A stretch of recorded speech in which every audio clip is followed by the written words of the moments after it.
All right, welcome back. Straight into some general housekeeping. So first thing you're going to get is my apology for the length of that first video. I get it. I'm a guy that has to learn the hard way, and therein I learned a tough lesson. I don't want to bore you to death. I want you to get the data that you came here to see, but I want to do it quickly and efficiently. I think I overcooked that one a bit. We won't be going down that road again. Any future video that looks like it's going to span that amount of time is going to get broken down into parts. You'll have a 1, 2, and 3, maybe even. Who knows? Next up, quick discussion on why even do the 350 Legend and why even start there. And the simple answer to that is a lot of my hunting takes place in a couple of different limited firearm zones, which require a straight walled cartridge. At the time I got into 350 Legend, it was because it was readily available parts and components for the AR platform, which is what I really wanted to do it with because I'm pretty comfortable with that. Been using one for 35 years. What you won't hear me or see me do is blindly defend the 350 Legend as some superior cartridge because it certainly is not. However, it stacks up pretty well against the old 30-30 Win, which has killed more white-tailed deer and black bear than any other rifle caliber. I'll throw some quick stats up here for you so you can see what 30-30s do in 170 grain. This is from the manufacturer's own websites. We're getting 2,375 feet per second average, give or take, in this cartridge we're working up right now, and that equates to 2,130 foot-pounds of muzzle energy, which is more than you're getting out of a 170 grain projectile in a 30-30. My point is, it's better than a 30-30, and a 30-30 was good enough for most of the time that white-tailed deer and black bear have been hunted in this country. To go a shade deeper, the reason I started this whole video series and channel with this video on the 350 Legend really had to do with the fact that I knew that this was going to be a challenge. There's no way we were going to come up with a magic solution first time around. This was going to be a multi-attempt effort, and eventually we're going to get to somewhere that I find acceptable. It's never going to be dynamite, knock your socks off good. Okay, so the next question is why the bullet? The answer is these were readily available during COVID. That's when I got into the caliber. They're very inexpensive and they perform pretty well. Here's that bullet. We've talked about it before, but it's a flat base, soft point, 0.215 BC, I've been told. Here's that bullet after taking a deer at just inside of 170 yards. It was a brisket shot, a high-risk shot. Not advisable, but did a great job. Even though it ripped off all that velocity and energy going that far, it still had the horsepower to open up real good. It did a good job, put that deer straight down. This was from a buck I shot, sort of Texas heart shot this year in November on opening day of firearm season in Michigan. And, at 108 yards, that is really good expansion. It opened all the way. It traversed the entire length of the body of that deer and ended up in a front shoulder right at the base of the neck. So there's bullet choice for you, and it hasn't let me down, so I'm sort of running with it. Okay, another thing to touch on is acceptable tolerances for cartridge-based ogive length. What you've got with this round is basically a long 9mm pistol cartridge, right? This is like a long Luger, basically. It's not going to be hyper accurate pretty much no matter what you do with it. I get it. There are some guys getting quarter-minute groups with this rifle with particular bullets, etc. I'm talking my particular setup, this powder, this bullet. I'm not expecting that kind of performance.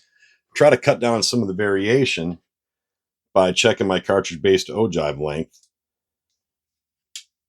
And in this case, I'm not sure what my variance is going to be, but 1.873 was what I was aiming at. 2.5. So you're going to see a half thou low, 3.0, 2.0.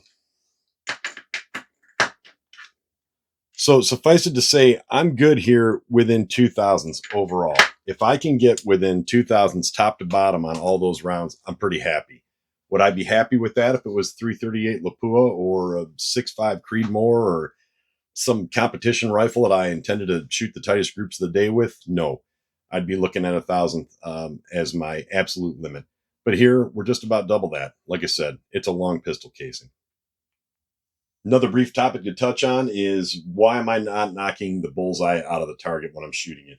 The physical target I'm firing at downrange, for those that don't know or are not familiar with this, Has a nice little black dot on it with a fine little red crosshair in it. That's my point of aim. I want to keep that point of aim as pure as possible so that it's never changing, so that when I line my scope up on that sticker, that dot, I get the same image every time. You start putting bullets all in and around it, which in a couple instances I incidentally did last time, you ruin your point of aim. So you might change your effect a little bit there. You could have a negative effect on your group size. Okay, another thing I didn't talk about the first time around we were loading for 350 Legend is calling these casings on their primer pockets. I call them off if they don't make the go, no-go gauge by Ballistic Tools. You got a fat side and a skinny side. Go gauge should seat all the way. No-go should hang up and not be able to go in. At the point these are loose, if the no-go gauge can go at all, if it can even go 30% of the way, it's going in the recycling bin. This tool helps keep you safe. And yet another step that I forgot to tell you guys I do last time was cleaning these casings out one final time before they get primers. How I do that is with 91% alcohol and a couple few Q-tips. Jam them down in there, get all that remaining casing lube or that one shot out and any remaining chips or debris that might have been in there. That's it. Nothing big. Why 91%? It dries so fast. By the time I get done with all these, they'll be ready for primers. Another question popped up, and it had to do with primer pockets and whether or not I clean them or if I uniform them. I do clean them if they need it. In the case of these ones, they tumbled out so well, I don't know if you can see that very good. Pretty darn clean. Don't need anything. As far as uniforming, I'm not going to take the time to uniform Starline Brass and 350 Legend. If this was a long-range cartridge, the 338 Lapua Magnum, yes, every single primer pocket is going to be set to depth and dimension before anything else happens. All right, well, back at her. Here's the deal. This brass has already been prepped all the way through. We're at the point where we're primed and we're ready to flare the case mouth. I thought I'd spare you all the horrible fast forwards and all the time wasted in what I did the last time and just get you right to this point. If you want to see how we get to this point, oh, please go back and watch the first video. There's plenty of it in there. What I'm going to do is show you what the case mouth on this 350 Legend casing looks like right now. You get about 368, which seems small to me. Honestly, I recall in the past 369 being, well, there if I let the pressure off. Who knows? Stick it in the expander die, which I've changed the setting on. We dialed her back a little bit, so now we're not going to flare quite as wide. So I'm hoping this comes out about 372, give or take. There you go, 371 and a half. Now, that's real tight. When I go to push that bullet in there, like after I charge it with powder, yeah, I'll have to get it in there like that. Sure, it'll hold, no problem. I don't think we're going to have a problem ripping off jacketing. I think we're going to be okay that way. And you could see some other dies and a blue hammer on the desk. You bet I've been looking at different methods for crimping. So there's going to be some crimping. That's probably the only thing you're going to see here in this video today. I'm going to show you what our test looks like. We're going to be using 2 different seating depths, 3 different charge weights, only 1/10 of a grain different each. And then half of our loads will be crimped and half of our loads will not. That's how it's going to go.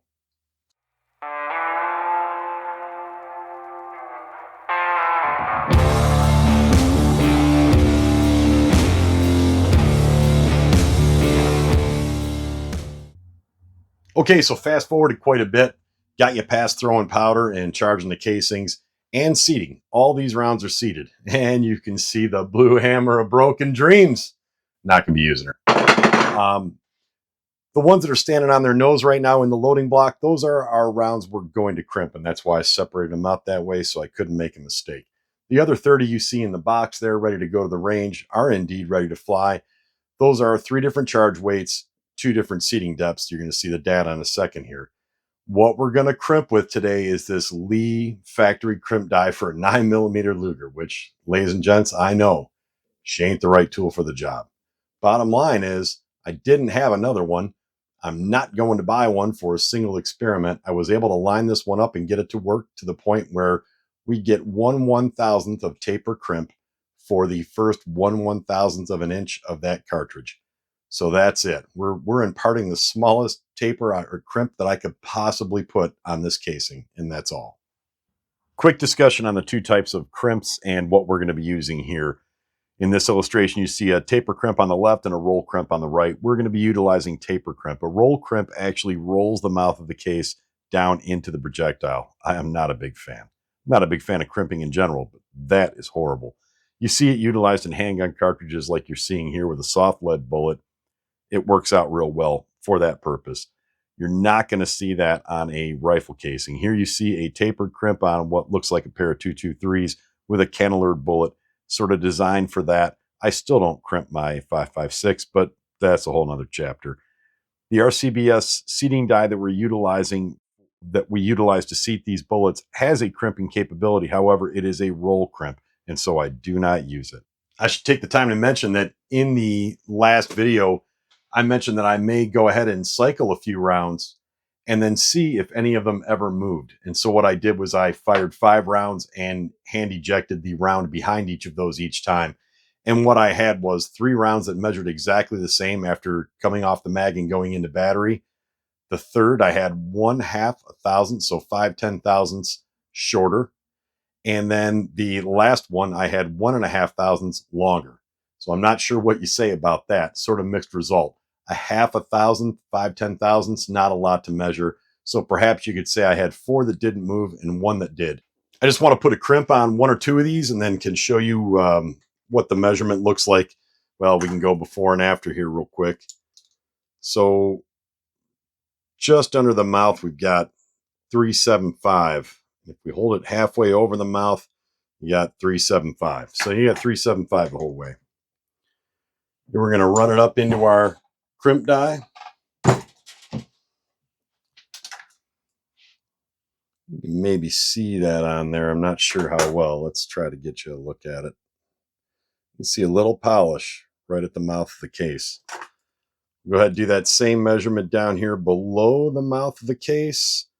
Well, we got 375. And if we center up right on the mouth of the case, 3,745. So I guess 1/2 a thousandth, though prior I got 1,000th out of it. But, well, there you see it live, 1/2 a thousandth. That's not a whole lot. Anyway it goes, it is crimped. It's just not crimped a whole lot. Punch the next one in here for good luck. See what we get. Who knows?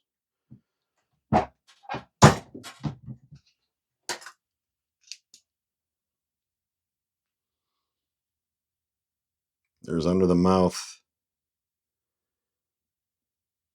And there's on the mouth. So I guess we're getting the same thing, about 1/2 thousandths. That's pretty slight. You see the difference between the cartridge on your left and the cartridge on your right. Cartridge on your left, that one's been crimped. Not by much. Okay, so we got our loads worked up and a couple ciders in the back here. I think we might find a winner within this. By winner, I just mean we need to have a repeatable sort of back-to-back-ish inside of an inch group. We kind of had one last video, but I wasn't convinced by the numbers, and I want to see some better numbers today. Or worst case, Ontario, we scrap the whole operation, we pick a new powder, and we start over. Or maybe we go to episode 3, where then we're going to drill down into a different seating depth or possibly a different charge weight once again to see if we can get a better result.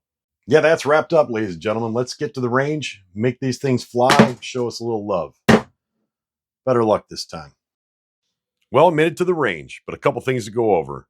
One, on account of some fella mashing the panic button while operating the shot marker, screwed up a couple series and the live cam once when it timed out and went back to its home screen. Not to worry. What I did was took and put all the stats in the end of each shot string. You'll figure it out. You know, this ain't rocket appliances, but I did manage to bumble one more thing. I shot load 1 crimped on target number 2, and I shot load number 2 on target 1 crimped.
Oh yeah, welcome back to the bench.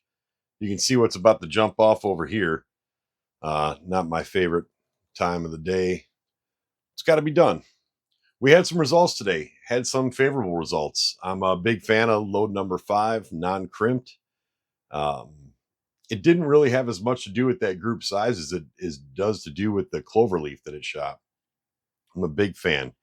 Anytime I get a tight group that's in that clover leaf look, that's usually about as good as it's going to get. And in the case of this barrel, in the case of this bullet, and the load that we've been working on, I'm pretty convinced that's about as tight as we're going to go. It shot that same load, slightly longer seating depth last time, a 0.77. This time it shot at a 0.8.